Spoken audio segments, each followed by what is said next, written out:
Olá, mais uma atividade de auxílio, na resolução de problemas que envolve, nesse caso, potencial. E aqui a primeira situação é o potencial produzido por um dipolo.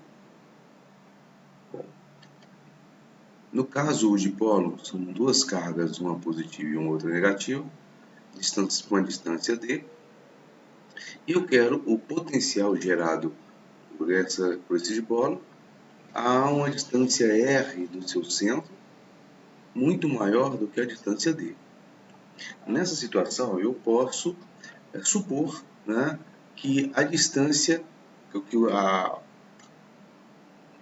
esse R+, ou seja, a distância da partícula mais até o ponto P, e a distância do R- até o ponto P, eles estão praticamente paralelos, a diferença é mínima, então a gente faz essa suposição para fazer a resolução do nosso problema, por aproximação.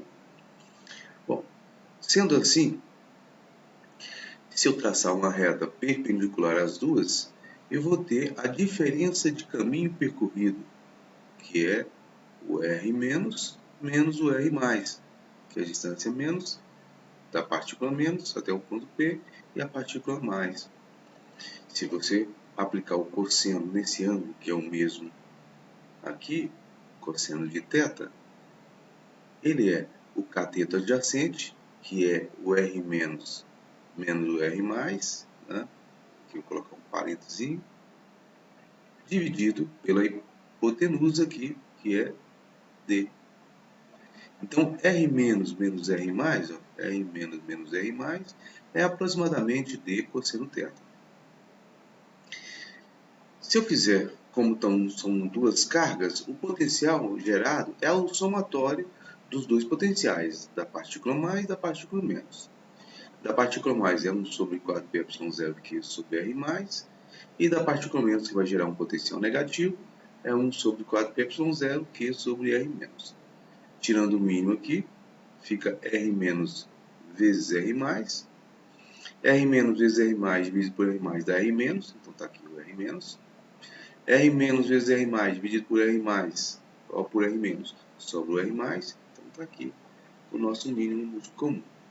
Como a diferença, um é um pouco maior do que o R, o outro um pouco menor do que o R, o produto entre eles eu posso escrever como sendo R ao quadrado. E aqui a gente já fez que é D cosseno θ. Então, nesse numerador aqui, fica D cosseno θ sobre R ao quadrado. Então, o potencial de um dipolo, onde o Q vezes o D é o momento de dipolo, então eu posso colocar no lugar do Q vezes D o P, e aqui está o potencial devido a um dipolo elétrico. Bom, mas o que acontece quando você aplica um campo elétrico em uma carga? Aqui está um esquema mostrando o que acontece, você vai ter um achatamento aqui dessa distribuição que era esférica e fazendo com que haja que a partícula mais que anteriormente estava centralizada, ele fica deslocada. E aí gerando esse dipolo, esse momento de dipolo nessa partícula. Mas como calcular o potencial produzido por uma distribuição que é contínua de carga? Então aqui você tem uma distribuição de carga e aí eu quero calcular o potencial produzido por essa carga. A gente sabe que o potencial de uma carga pontual é 1 sobre 4πε0 Q sobre R. Se eu quero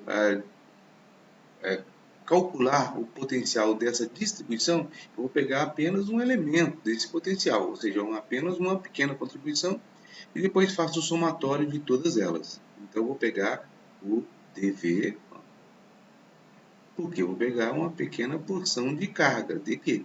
Então, dV, e aí eu faço o somatório dos dois lados, o somatório de K e o somatório de K. O somatório de todos os dV vai dar o potencial todo. Agora, o que você tem que se preocupar? Se a forma de distribuição é linear, se ela é superficial ou se ela é volumétrica. Então, a densidade de carga, se for linear, é dQ sobre L, dL. Se for superficial, é dQ sobre dA. E se for volumétrico, é dQ dV. Resolvendo aqui, dá V. E do lado de cá fica 1 sobre 4πy0. E integral de dQ sobre R, onde o dQ pode ser lambda dL, pode ser sigma dA, ou pode ser rho dV. Vai depender da situação. Se a distribuição for linear, tá? Uma distribuição contínua de cargas. Então aqui tem um bastão e aqui ele está carregado. Como que eu vou fazer para calcular o potencial nesse ponto P, a uma distância d? Lembrando que esse elemento de carga, para fazer a somatória, para fazer o cálculo, eu vou somar todas as contribuições aqui nessa linha. Então eu vou pegar um elemento dx que a princípio vai estar alinhado. Mas esse dx, ele vai ter que percorrer toda a minha vareta, né? Toda a distribuição linear de carga. Então, ó, ele já está aqui. Observe que essa distância antes R, que era D, agora já não é mais igual a D. Vai mudando. Por quê? Porque ele vai se deslocando e aqui você vai ter uma variável x que vai acompanhando, ele vai aumentando até chegar no ponto máximo da distribuição. Então, no início, t igual a r, depois já não é mais. Ou seja, r é igual a raiz quadrada de quem? De d ao quadrado mais x ao quadrado, que no final da soma vira L. Quem é o dq? Como é linear, é lambda dx. Então, vamos montar a nossa integral. Bom, mas antes eu vou fazer aqui algumas considerações. Tá?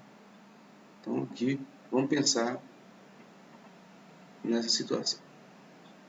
Eu tenho aqui x, y, e aqui eu tenho θ.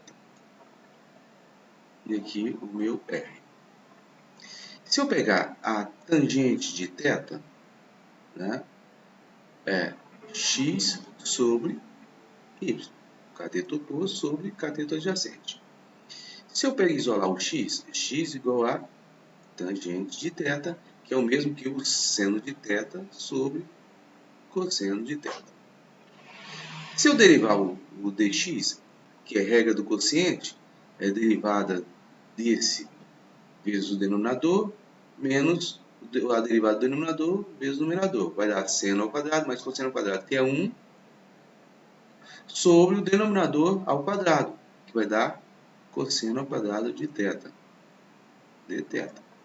Então, dx vai ser secante ao quadrado de θ, dθ.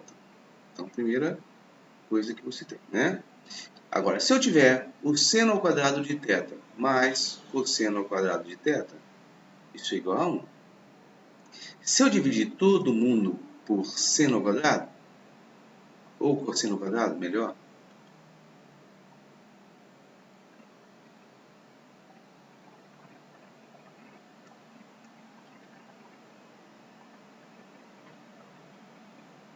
aqui, seno ao quadrado sobre cosseno ao quadrado, que é dar tangente ao quadrado, mais cosseno sobre cosseno dá 1, e aqui dá secante ao quadrado de θ. Ó. Então, tangente ao quadrado de θ mais 1 é secante ao quadrado de θ. Por que eu preciso disso? Porque a minha integral que vai aparecer aqui, eu vou precisar usar esses argumentos. Olha só. O R aqui, como já disse, é x ao quadrado mais d ao quadrado. dq lambda dx. E o dv, a gente já tinha escrito que era 1 sobre 4πy0 dq sobre r. Quem é o v? Integral de dv. Então, V, 1 sobre 4πy0 que fica de fora, ó, integral de K, então ficou de fora, ficou lambda de x sobre x ao quadrado mais d ao quadrado elevado a meio.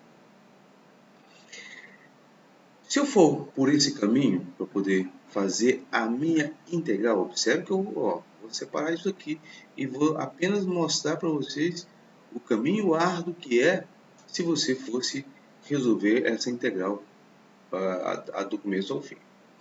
Primeiro passo. Primeiro, tem x sobre d, ó, x aqui sobre d, que é tangente de θ. Como eu coloquei lá anteriormente, eu preciso da tangente de θ. Se eu usar lá o x, ó, x é igual a d tangente de θ. Então, dx d secante ao quadrado de θ dθ. Como eu fiz lá na página anterior. E aqui? Aqui eu vou colocar o d em evidência. Ó. Ele está dentro da raiz, ele sai da raiz quadrada, fica d, está aqui.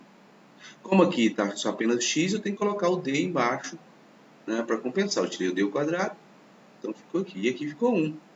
X sobre d é a tangente de θ. Então ficou tangente ao quadrado mais 1, que é a secante ao quadrado. Ó.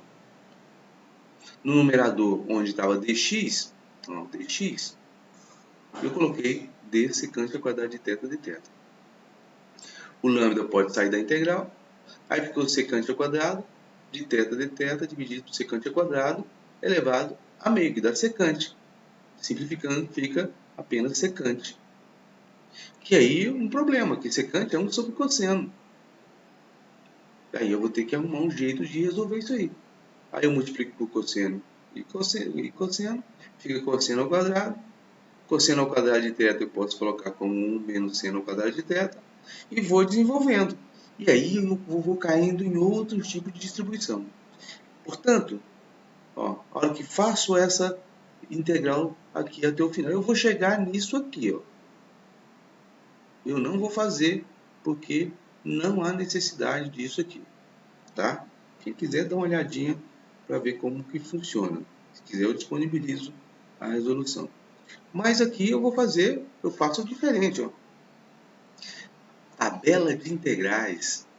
Esse tipo de integral aqui, que é dx sobre raiz de x ao quadrado mais a ao quadrado, que é essa integral aqui, ó, dx, x ao quadrado mais d ao quadrado elevado a meio, que o lambda sai, né?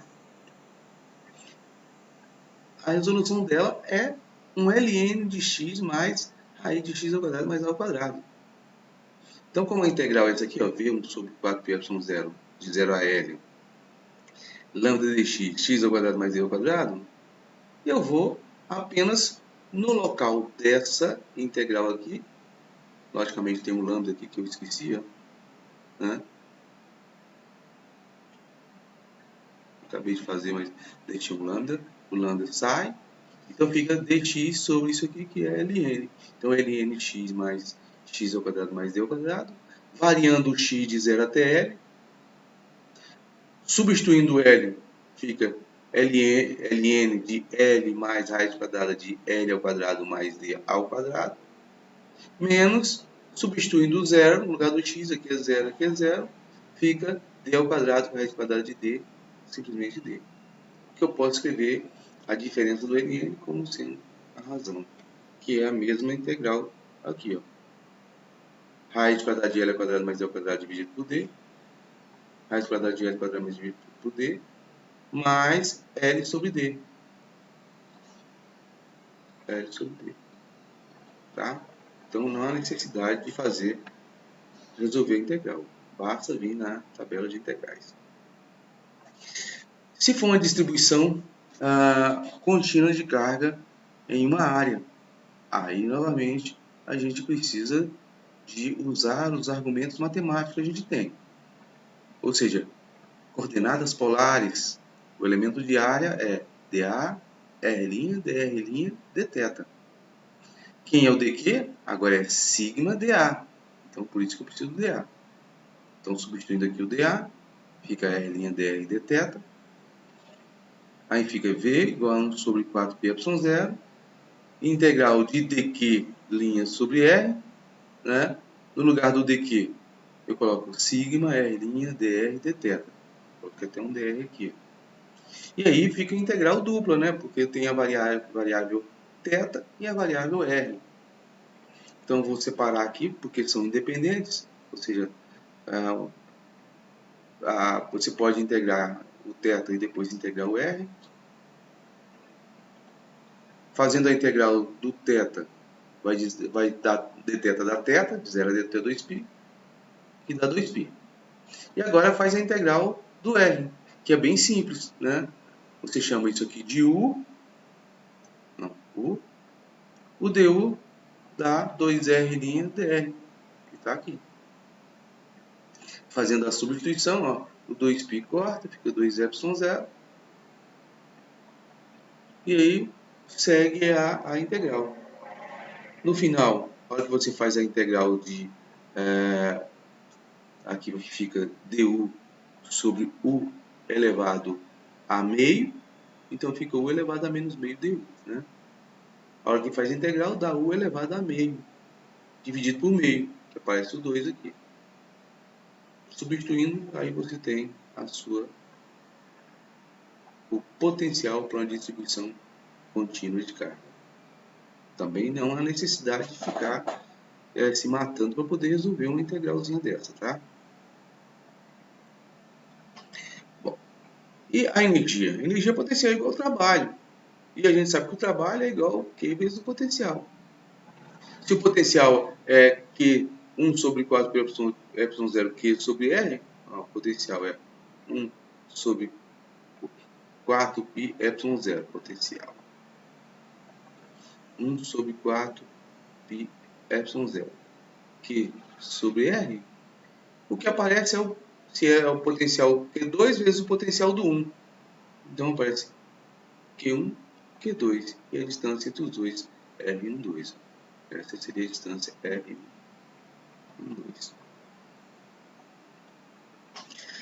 Potencial de um condutor, olha só a diferença. Ó.